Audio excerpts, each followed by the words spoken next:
Today, I have the pleasure of sitting down with Robert Jan Breuer, the founder of Fratello Watches, one of the leading watch magazines in the world. Robert Jan has built something truly remarkable. His platform reaches over 2.5 million unique viewers every single month, and his influence in the watch industry runs so deep that he's collaborated with Omega, one of the biggest watchmakers in the world, to actually produce 2 limited edition timepieces that sold out in hours. From selling his car as a student to afford his first Speedmaster to building a 7-figure company with 18 team members. We dive into craftsmanship, what your watch choice reveals about you, and how he applied Swiss watch precision into building his company.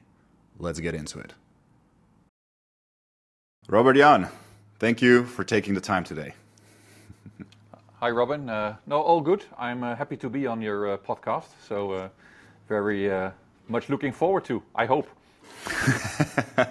We'll make sure. I have a lot of things planned because you run one of the biggest watch magazines in the world, and I have, of course, like a lot of questions about that, about watches, about your journey, about how you've built it.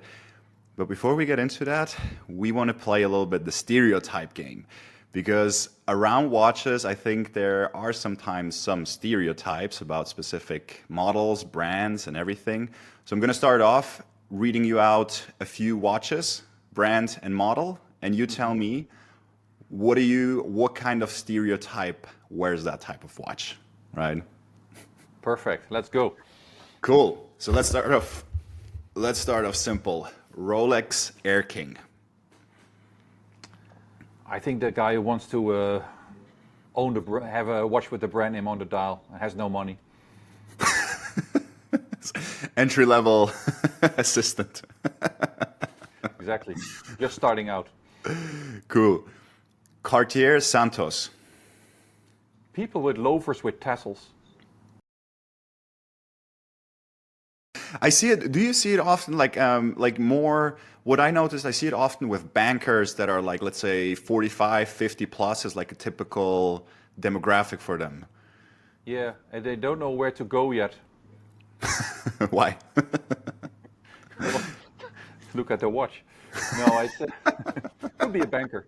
I don't know. In the past, I used to be in banking, and a lot of people wear Rolex. But at some point, IWC was the brand for bankers.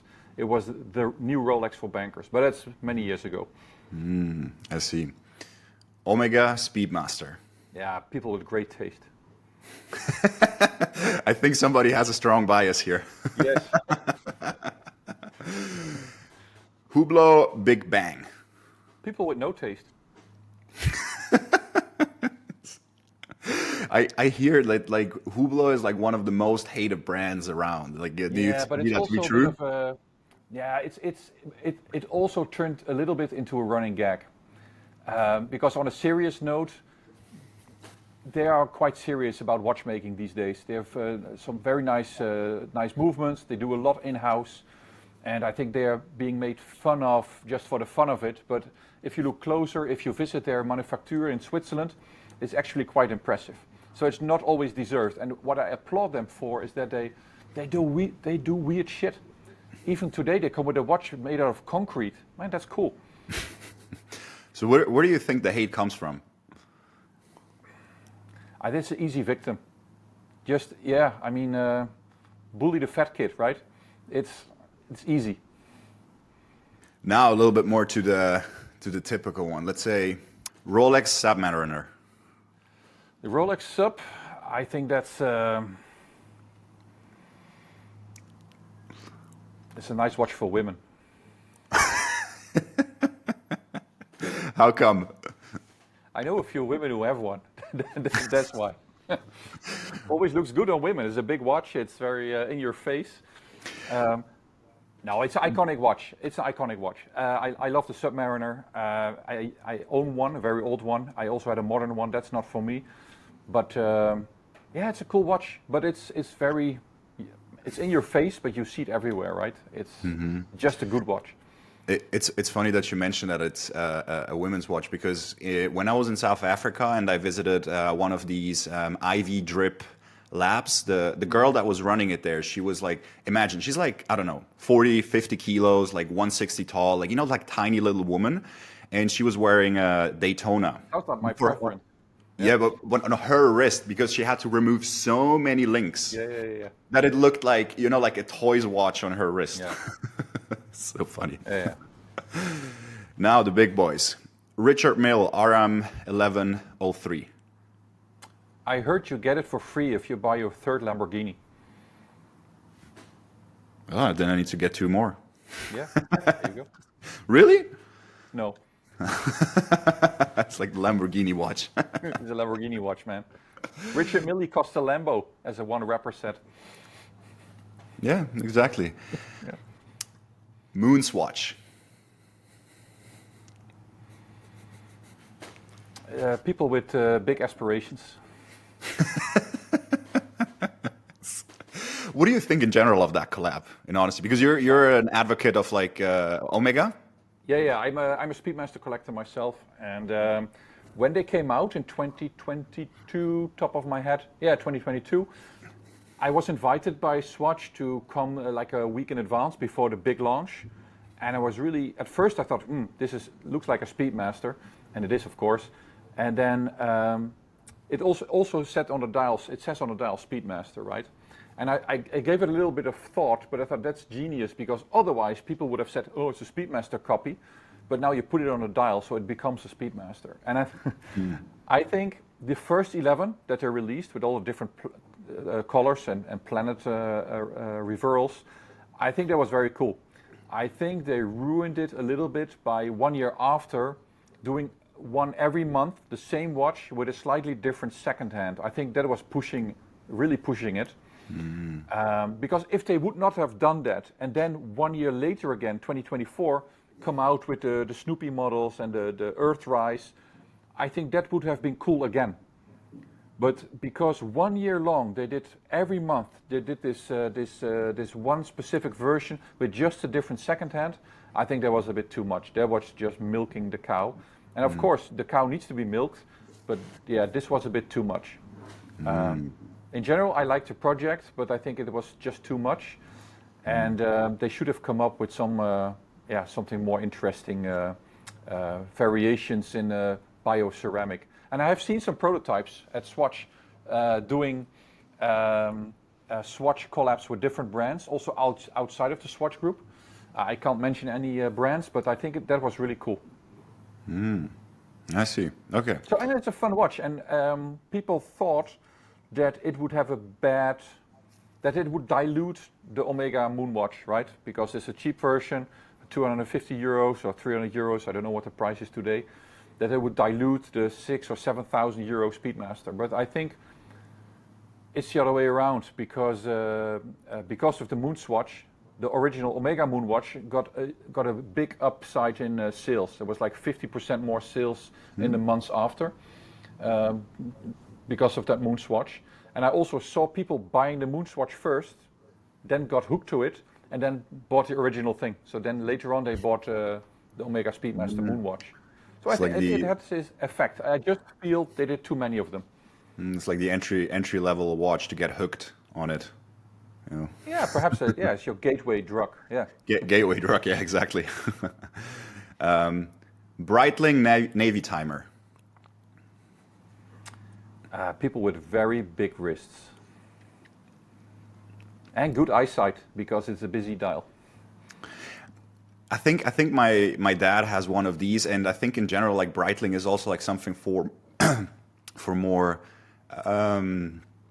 mature people, let's say. Because a Breitling, as I would say, like a Breitling on a 30, even like 30, early 40-year-old, like it would look a little bit weird, I think. I don't know. It was a very popular brand here. So I'm located in the Netherlands, and we are known to be quite tall. And it was always the #1 brand here in the 90s and early 2000s. And with their relaunch, basically, with the current CEO or new CEO, George Cairn, he is already there for a few years. They really made a strong comeback. So I think it also depends a little bit on your posture. And here in the Netherlands, we always said, yeah, the gym rats, they wear Breitling. Big wrist, chunky, they wear the Breitling watches. And I think that also applies to all the Dutch. We are quite tall, so then it fits, right? If you're, like you said, is someone that is 50, 60 kilos, might look little bit strange. But yeah, they were always popular here. So yeah, even if you didn't know about watches, if you would ask someone here about name a luxury watch brand, I think Breitling would come up first before Rolex. Oh, interesting. That's interesting take. Grand Seiko Snowflake. It's for the watch nerds. And they do so many dial variations. Every time a squirrel shitted in the forest, they will come with a new dial variation, the Grand Seiko. But it's the press releases write themselves. It's a good watch. It's a lot of bang for the buck. The dials are very interesting, but you need to love these details. You need to be in it for the details, because a lot of people will also say, oh, but it says Seiko on the dial, so it's just a cheap watch, right? Or a low-cost watch. But the Grand Seiko is really something special. They don't make that many watches compared to the other big brands, but the quality is like impeccable. It's really good. If you don't mind buying a watch truly for yourself and not to pose with, I think Grand Seiko is really a cool brand to dig into. Cool. AP Royal Oak. Yeah, it's a bit of a has-been, right? No, I think it's a cool watch. Who buys this? The guy who wants to show off. It's a show-off piece, right?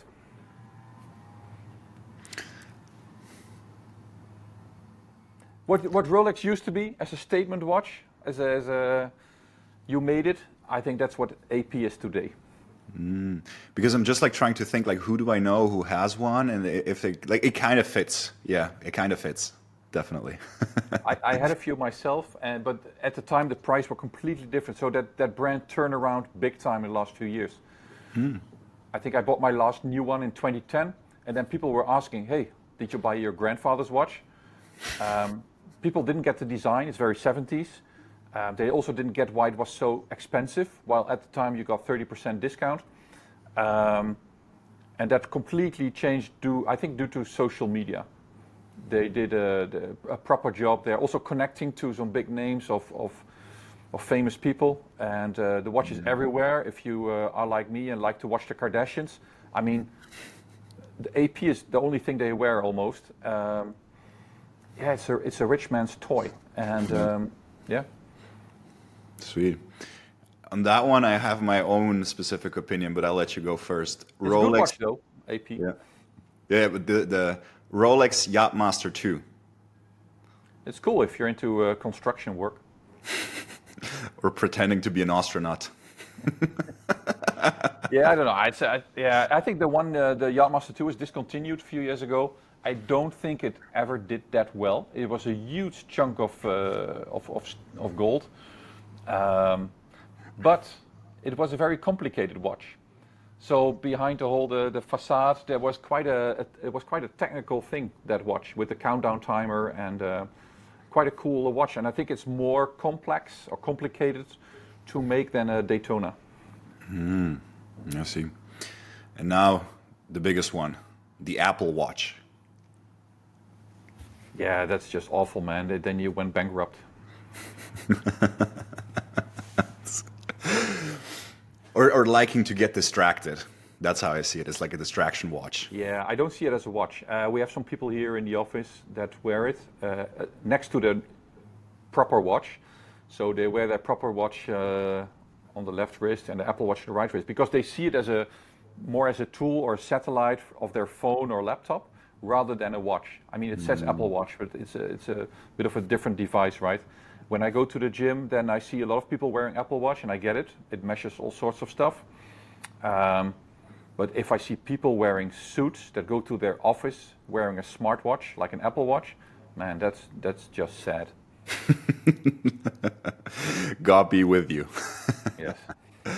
So, speaking of assumptions, You sold your car as a student to buy a Speedmaster. That's either crazy or brilliant. But now looking back, what was the moment you knew this kind of like wasn't just a hobby? Well, at that moment. Um, no, but I was always fond of watches as a kid, and we can make fun of all these watch brands, and but it's really something special. I think all these watches, and perhaps including the Apple Watch. I remember what it was when it was introduced. It was a big thing. But all these different watch brands, they have one thing in common, and it's about craftsmanship.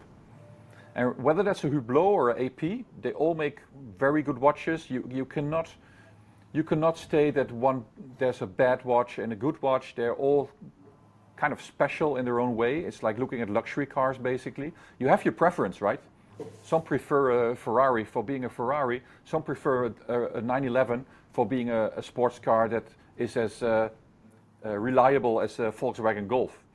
But it's all about craftsmanship and also about passion. And there's passion from the brands for making these watches, and there's passion from the consumer side for buying these watches, really digging into it. And I was passionate about watches already as a kid in the 80s and 90s, and as soon as I got a bit more money, I got more interested in them as well, to look at the more luxury watches. And yeah, it's true. One evening I was cycling here through The Hague, and as Dutch people do, and I saw a watch shop with mainly pre-owned watches, and there was a vintage Omega Speedmaster. I really wanted to have it. I already was a bit. I learned a thing or two about the watch, so I exactly knew what it was. So yeah, I had no money because I was a student, but I did have a car, old Peugeot 205 GTI, for those who know.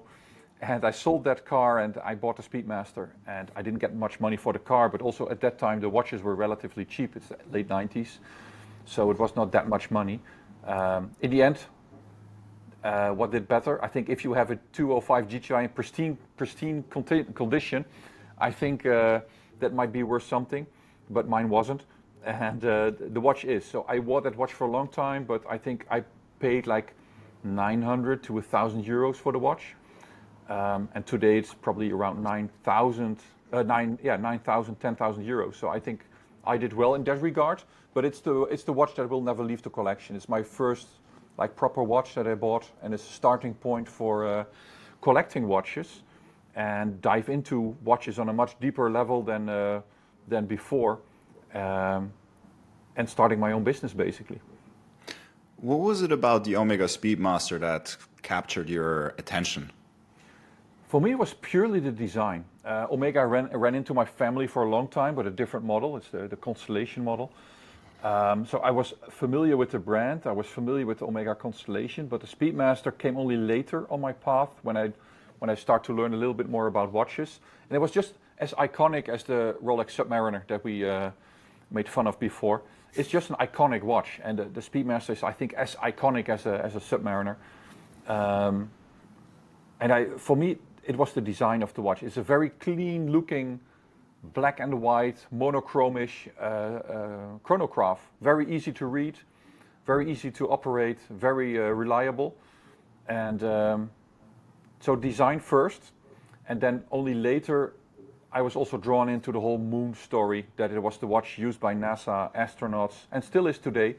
But it was basically the first watch worn on the moon by Buzz Aldrin during the Apollo 11. But also before, it was qualified by NASA for use by astronauts as a proper instrument watch.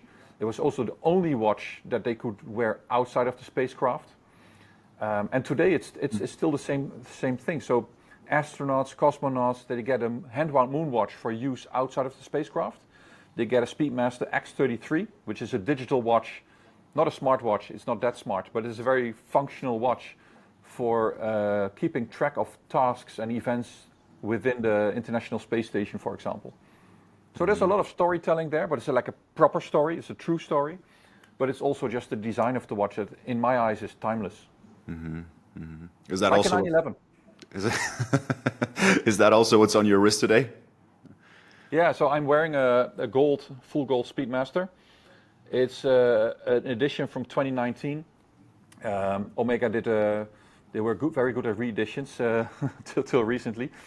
They did a re-edition of a watch that was given to the NASA astronauts at the time. So in 1969, after the Apollo 11 moon landing, all the active NASA astronauts and the US president at the time, Nixon, they were presented this full gold version of the watch that was given to the astronauts for use in space. So they made this full gold version with a solid gold dial, gold bracelet, gold case, everything.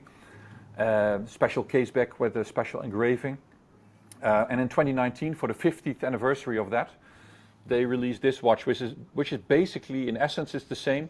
A lot of people ask me if this is original from '69.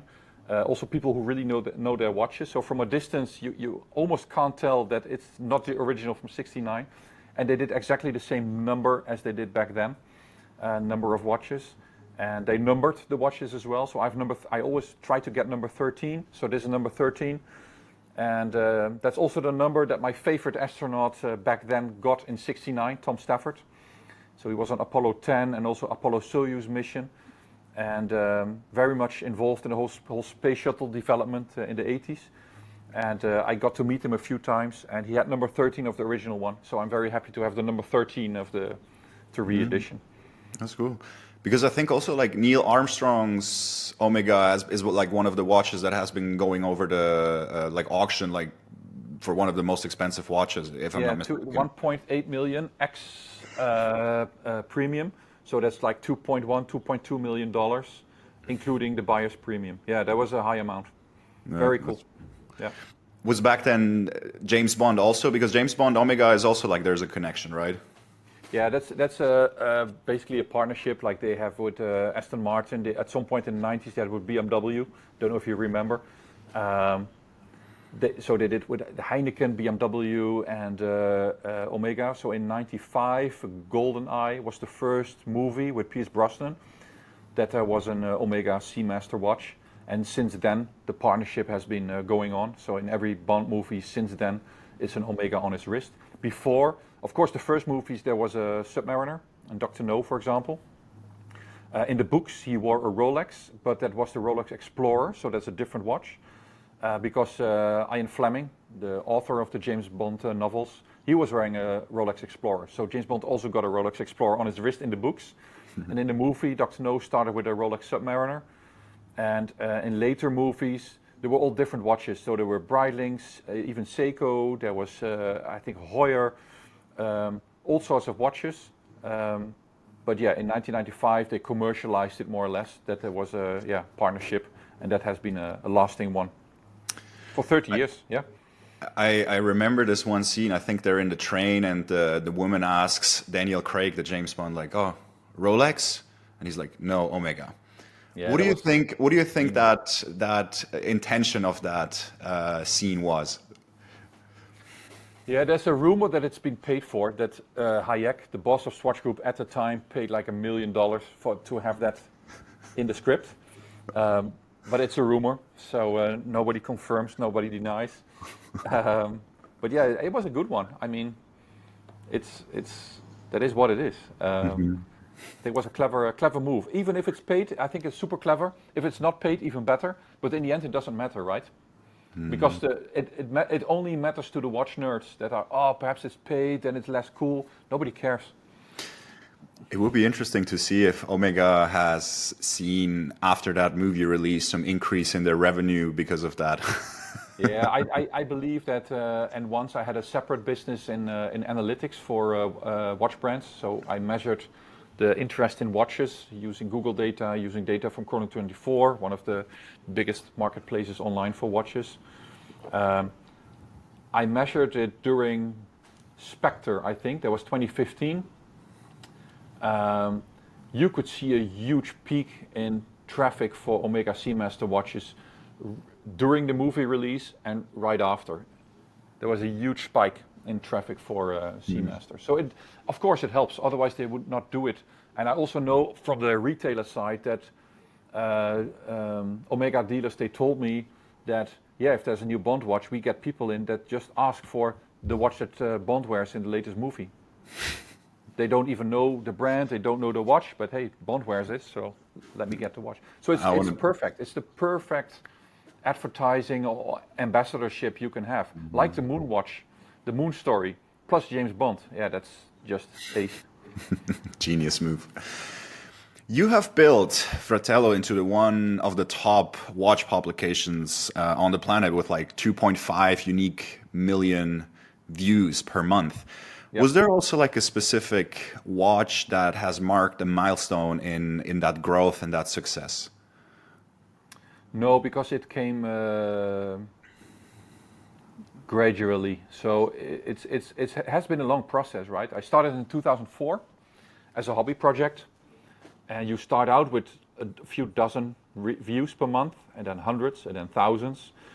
And I think in 2014 or something, it became bigger. And then in 2018, we really went full on with it. We started to treat it a little bit different as well, as a startup, and try to scale it up a bit. And then we really saw a spike of new visitors, more visitors. And yeah, I never properly celebrated it, to be honest. I bought my watches along the way. There are other moments that I celebrate with buying a watch, but I really never bought a watch to celebrate the success of Fratello. I think some of the watches are a celebration of the success. So in 2017, we did a Speedmaster together with Omega. And it's the first time they did a watch with a publication. And there was the Speedmaster Speedy Tuesday. So Speedy Tuesday is kind of a movement or community about Speedmasters that I started in 2012. And in 2017, we did a watch together with Omega. The preparation started like in 2016. And I think that is kind of the crown on the achievement as a title, that you can do a watch with one of the biggest watch companies on earth. And if they then make the watch that you designed with your team, yeah, that's awesome. And I think that, yeah, that's the watch you want to have. That's the watch you designed because you thought it was the coolest watch ever, and then it's there. So that might be the one, actually. So that if I have to pick one, that's the one. Yeah. Yeah. Because I've seen online, I think like the Speedy Tuesday hashtag on Instagram has been used, I think like over 300,000 times. Yeah, I saw it's now even over 400,000 times. I saw. I checked it out yesterday, even because it was a Tuesday. Yeah, so that's insane. How did that come together? Because I'm curious, because of course that has to do with community, that has to do with authority. Like, how did that all come together to get such a movement together? And like in the end, it resulted in a collab with, like you said, like one of the biggest watch brands in the world. Yeah, because today we are one of the biggest watch magazines online, but back in 2012, I think we were not. We were number 2 or 3. That's also fine, of course. But I think generally the audience was much smaller. The audience became much bigger during and after COVID because the demand for nice watches went up tremendously in those few years. How it happened is that one thing is that you already have an audience with Fratello, so then it's also easier to start something. But it's also because it's very genuine. I am a Speedmaster collector. It's not a made-up story. I collect Speedmasters. I for a long time I put all my money, my savings into buying Speedmasters. I was completely obsessed, and I still am. There are not that many releases anymore, like in the past. But if there's a nice one, I will definitely add it to the collection. Because it's genuine and my interest in the watch is very genuine, I think people picked up on that, and there are a lot of Speedmaster buyers, of course, because it's an iconic watch. I could not have done it with a Jaeger LeCoultre Reverso, for example. Also beautiful watch and very iconic, but the audience is much smaller. And then if you tap into something and people see that it's a genuine interest and it's all very authentic, and they also happen to like the watch, I think it came from there. And then Speedy Tuesday also sounds kind of catchy. That's why I used it. And yeah, it became very big. And at some point, hashtag Speedy Tuesday was better known than our magazine Fratello is. I think today that's not anymore the case. But at some point, Speedy Tuesday was better known than Fratello. And also other brands, they didn't pick it up, but they picked in a way that they want to do something with it. But they picked it up on the success. I have some internal documentation from the Richemont group, the competing group from Swatch Group, that they saw that their Speedy Tuesday, it was a community, now there's a watch. and it's in their internal documentation. And also some other brands, they saw what was happening, and some brands reached out to me. Can't we do a something Friday or something Thursday with our watch? I said no, because then it's not authentic anymore. It's interesting. So, and it's not only about the watches that we did. So we did 2 limited editions. We did a Speedy Tuesday watch in 2017. We did another one called the Ultraman in 2018. And it's not so much about the watch. It's much more about people sharing the love for the Speedmaster watch. And we do events where Speedmaster collectors, we meet everywhere around the world. We did them globally. And it's men, it's women, it's a lot of people are interested in this watch, and it really worked. Through the Speedy Tuesday and in general, like your work with Fratello, like you've observed thousands of successful people through watches. Like, how do the most accomplished entrepreneurs or executives view time differently than anyone else? I think what I noticed in a smaller scale, but what I noticed with very successful persons who are also interested in watches, is that they are very aware, perhaps more than other people, let me put that very carefully, is that they are very aware that you cannot buy time. Time is something that is, you can buy everything in the world, right? You can buy anything. If you have money, you can buy anything in the world, but you cannot buy time. And if you're very successful, super busy, time is super essential. You don't want to have time wasted. It's also if you're very sick, right? If you're very ill, then you know how valuable time is.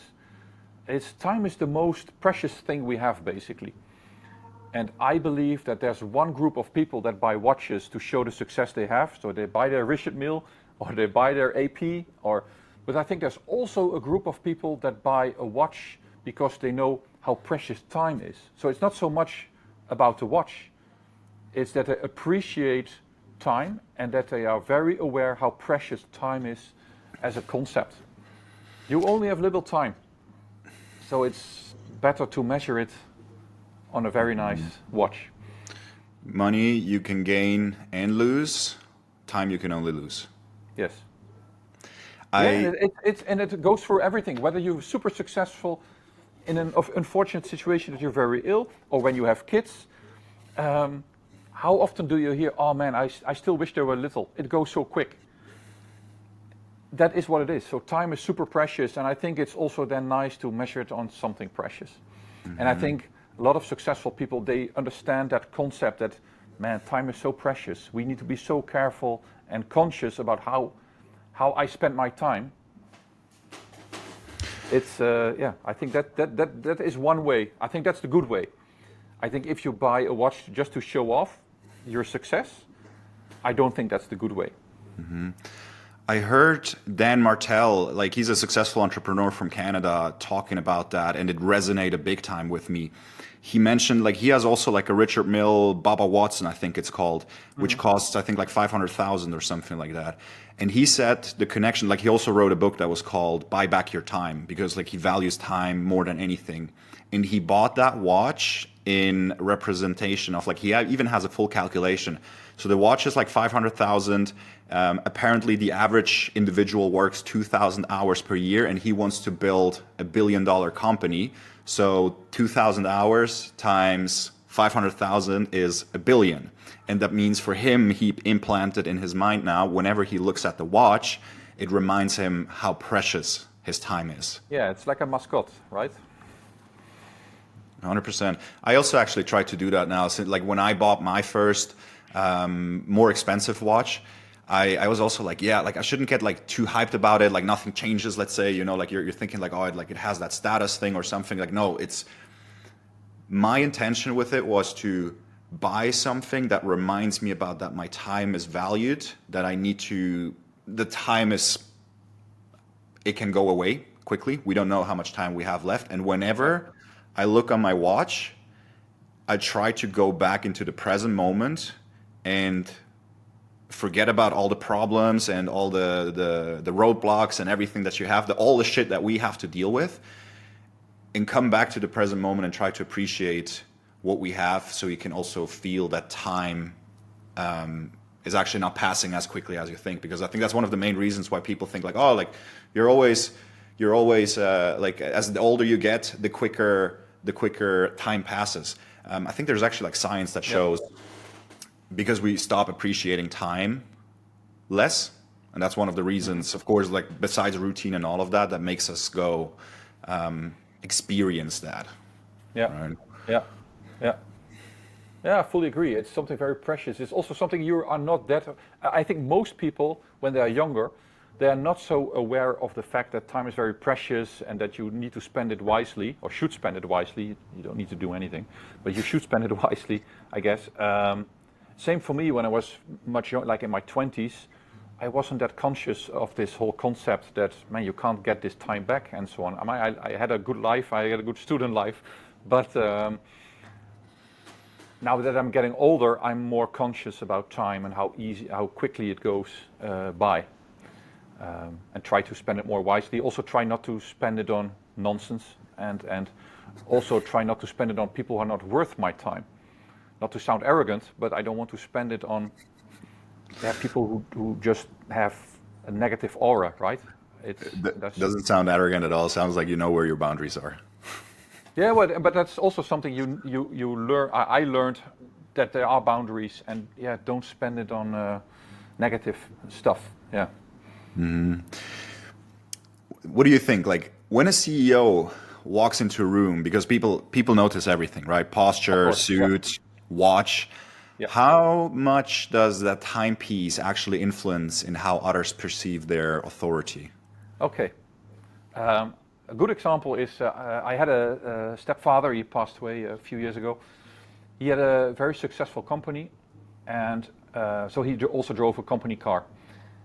And when he was ordering a new car, I asked him, why don't you get a nice BMW or Mercedes or Audi or whatever, or Jaguar? And he said, no, because then my clients will think they pay too much.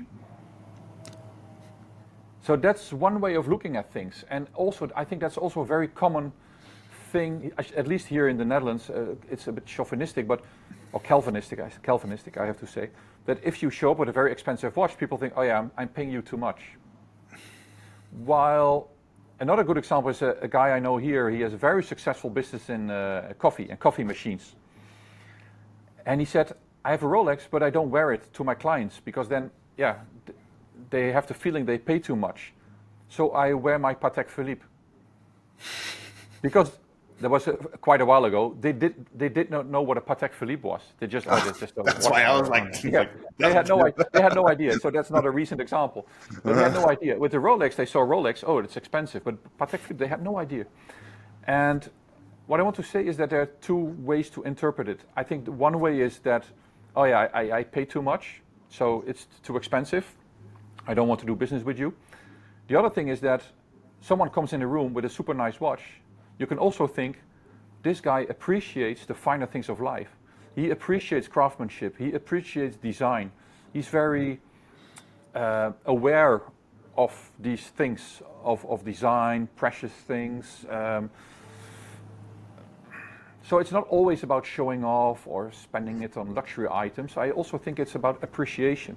Mm-hmm. I rather do business with someone, or am with someone who appreciates these kind of things, whether it's a nice suit, a nice fountain pen, a nice watch, than someone who doesn't give a shit. Because how do you know if you... Why? Because why would you give a shit about the product you're selling?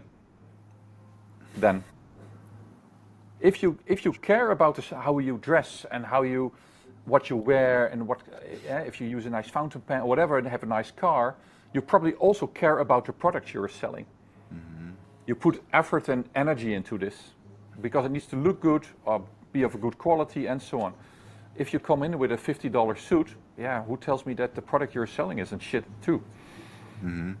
So how do you know if somebody walks in and he wears a nice timepiece, if he's not using it just to show off versus like he's actually like appreciating the craftsmanship? It's by commenting on his watch. You can ask about the watch, because if you buy a super cool watch, you're super proud of it. You know about the watch. You know why you bought it. You know what attracted you in the watch. So as soon as someone asks you, oh, that's a super cool watch. Why did you pick that one? And if then there's just a bullshit story, you will know.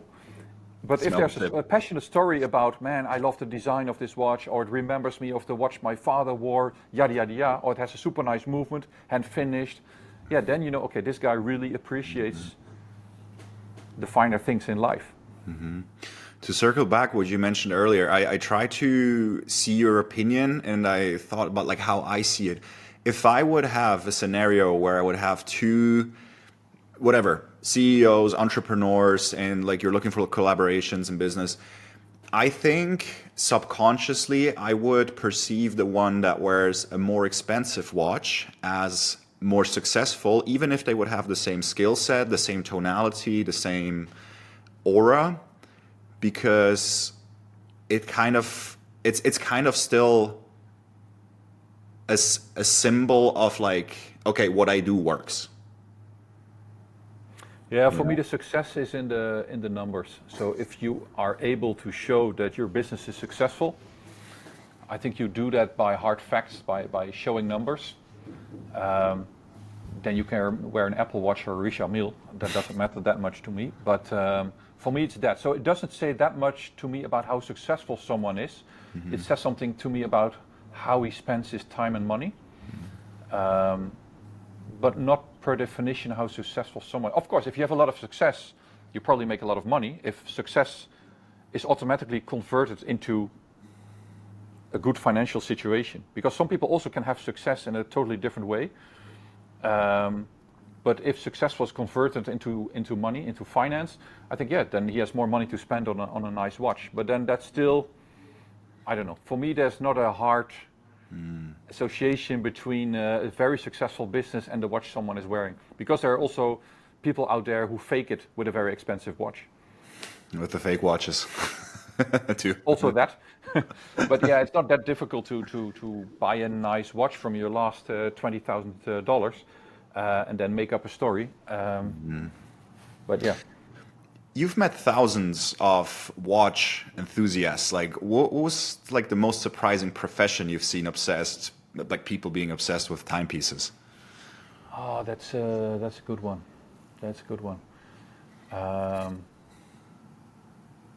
Man, I think I almost nearly all professions came along from very successful lawyers, doctors. But also people who are. There was one guy. He's an electrician, and I think today, electricians make good money, but especially if it's your own business.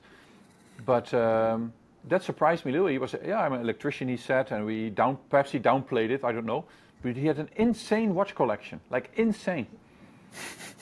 Vintage Pateks and Rolexes, and I don't know what, and it's just so it's not a matter of a profession. It's about your passion, and you can be super passionate about. It helps if you're super passionate about watches, and you're a very successful lawyer.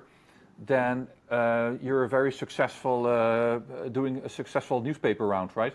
So for me, it's more about the passion that someone has about watches. It's not so related about the income he or she has, and of course it helps. What I like about watches is that even if you don't have that much money to spend, you can buy super nice vintage watches. You can buy super nice watches under 1,000 or under €500 even, that are very interesting or to buy.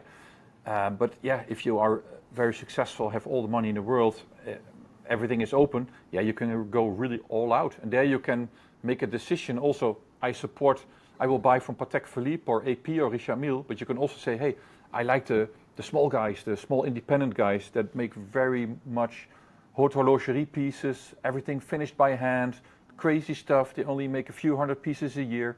I rather support those little guys with insane quality watches rather than I do a billion-dollar company like Patek. For me, that's where the difference lies, I think, more than the profession that someone has. It's how you spend your money. On what brands, on what type of watch do you spend your money? And it doesn't matter if it's €1,000 or €100,000. True. Fratello went from startup to literal industry leader. Like, what principles from Swiss watchmaking apply to building your media empire? You need to be very diplomatic. You can't say everything. I mean, it's don't shit where you eat, right? So people say, people refer to us as watch journalists. Even some Swiss watch brands refer to me as a watch journalist. I'm not. Watch journalist, that profession does not exist. Because you write about what, you're a watch writer, you're a watch editor, you can be a watch photographer, you can be a watch videographer. But you're not a watch journalist because you are depending on the pay that you get from these watch brands. It's about how you try to stay somewhat independent, that you can at least voice your opinion on a watch, but you cannot burn bridges because that will have a direct impact on your business. So I cannot say Rolex is a super shit watch. It is not, but I also can't say it because that will have a direct impact on my business. What you can do is you can talk about the watch and you can talk about what you think is good, what you think is less good, but you cannot burn a watch or a watch brand into the ground without having consequences. So you need to be diplomatic. And it's also a world of relationships. So you build relationships, and sometimes it can take a very, very, very long time because before you have a proper relationship with a brand. It's all about trust. We have partnerships with brands and there's no agreement. There's no formal agreement. It's just built on trust. And that's very Swiss. That's very jewelry business based, and the watch business is not that much different. It's very much a trust thing. And that's also Swiss, I guess. And that is what it is. And you can also easily break that trust by doing weird things. So you need to be very diplomatic. You need to think very long and hard how you approach things. And yet I think that's very Swiss. It's unlike, so my compagnon, my fellow managing director of Fratello, he comes from an IT background.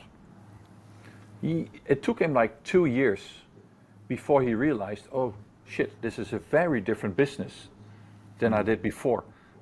Everything I did before in IT business does not work here. It's completely a different show.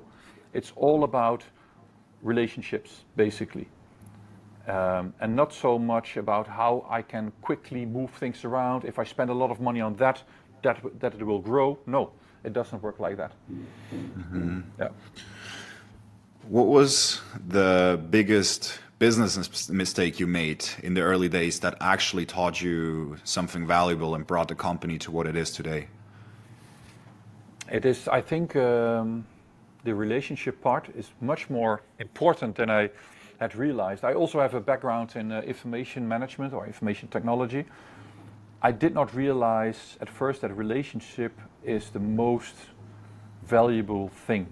I did not go out to watch brands, certain watch brands, or many watch brands in the beginning. That was only a thing that happened later. And if you don't go out there and meet the watch brands, they don't know you. So why should they do business with you? And you can show that you have a very successful platform. You have so many visitors, you have so many views, you have so many clicks. It doesn't matter that much. They want to have a relationship with you. And of course, if you can give them a lot of exposure, super happy. But that's not the main thing. And that's something that I only realized a little bit later. At least not in the beginning. So that realization came later, and once you have that down, it becomes a little bit easier to move around in the Swiss watch industry. Mm-hmm. So if you would have to start over, you could go back in time, would there be something you would do differently earlier? Yeah, the problem is the whole time thing is an issue. You can't go back in time. That is not a thing. It's also when some people ask you, what would you do when you could start all over again? Would you do the same? Well, that's not a realistic question. I don't think I would have done everything else because you need to make mistakes to learn. I think if you don't make mistakes, for me that's impossible, but it's also if you make mistakes, and hopefully you make the mistakes early on so you can adjust. So I think it's good to make mistakes. Perhaps it's even good to go bankrupt at some point because then you know what went wrong. It's not always your own fault, but then you know what you could have done differently, what you should do differently in the future. And for me that is perhaps build more on relationships from a very earlier stage onwards. Yeah.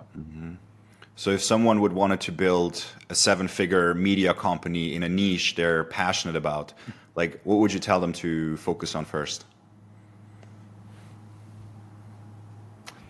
Be surrounded with because you can't do it I started by myself, and I think today if you start a watch media business or let it be another niche business, it's very tough to do it on your own. So I think you need people around you, and I think you need to be surrounded by people who are better than you in the different fields. You need to have people that are more skilled than you are in the fields that you need. Because otherwise you will end up micromanaging everything and doing everything yourself anyway, or fixing stuff in hindsight. So I think, yes, be surrounded by the best qualified people. That's the main thing. And relationships. It depends on the business, but yeah, relationships are very important. Sweet. That was super insightful. Now, to give everybody, all the watch enthusiasts, some tactical tips from the pro himself, what do most people do wrong when they either purchase a watch or keep the watch and try to like keep it alive for as long as possible? Like, what are the common pitfalls that you see amongst watch enthusiasts? Yeah, it goes a bit against what we do with Fratello. Don't be influenced too much by other people about what you should buy. Buy something that you truly love. Buy a watch that smiles at you. Buy a watch that really makes your heart tick faster, rather than go out there, just buy a Rolex because it's a Rolex. I mean, it's an insane watch. Good quality, best out there, perfect. But if you only buy it because of that, then don't. Buy a watch that you want to keep for the next 10, 20 years and that you are really attracted by. I think that's most important. And then it doesn't matter what it says on the dial. It can be an Alpina or a Jaeger Culture, or it can be a Hamilton or a Casio even. If that's the watch that you truly love, man, go for it. Don't buy a watch because someone else tells you that's the best watch. If they think that's the best watch, then they should buy it. It reminds me about my first purchase here. Like, I still always keep it with me. Like, I don't have a lot of watches because due to the travel reasons, I want to keep my collection quite lean. But it's still like, I probably also like will keep this one forever because it's been like getting me into the game and like firing up my passion for it. And I remember like literally like that day walking into, it was in Lucerne, into Karl Bucherer, the famous store, like where all the watch brands and stores and everything is. And I had no idea. Like, I was like, my first watch purchase, like, I'm gonna, okay, let me see. And like, I just, you know, like something relatively expensive, or like I was willing to pay a little bit back then. And I walked in and I told him, and he walked me through, and then like this Longines like stood out to me because I still think to this day, like, it's one of the most beautiful blue dials that I've seen. Amongst many watches. Like, there's like one or the other Rolex that is also like very nice from the blue tone, but I haven't seen that tone in a dial ever again. And that like kind of like what lit it up for me. So yeah, but that's most important. The watch needs to smile at you, and it should make you smile. And also another important tip is never sell your first watch. You will regret it and buy one back, but it's not the same feeling. I'll keep it then. Do you have any useful tips for anybody that wants to make sure they get the most life out of their watches? I came across some reels on Instagram the other day, like some tips about stuff that I didn't know. For example, like you should never keep your watch like flat on the table because it can like scratch the... always put it on a crown. So if you put your watch on your nightstand, for example, put it sideways on the crown, so crown on the desk or the nightstand. First of all, because if you have like a diver's watch, the screw is screwed in anyway, so it locks. Some people say it's too much tension on the stem of the crown that goes into the movement. I doubt that this is the case, but also realize that a crown is a relatively cheap part. So if you damage the crown, you can have it replaced either during next service or just have it replaced. If you scratch the watch on the back or on the other side, yeah, then it needs to be polished, or if there are dents in it, it becomes already a bit more tricky. So if you put your watch down on the nightstand, do it on the crown. And for the rest, really make sure to keep your watches serviced, because sometimes I meet people and they say, oh yeah, this is such a good watch, and all the servicing is nonsense because I haven't had this watch serviced for 20 or 25 years. No, but you will notice, because replacing the parts will be insane. So just make sure it's always serviced. What about polishing? Well, you can polish a watch, but the more you polish, the more of the material will be removed from the case or bracelet, right? So at some point, you polish it too much, and then the shape of the watch will change. A good example is the AP Royal Oak that we discussed at the start. It has such interesting, like, flat surfaces, sharp edges, and so on.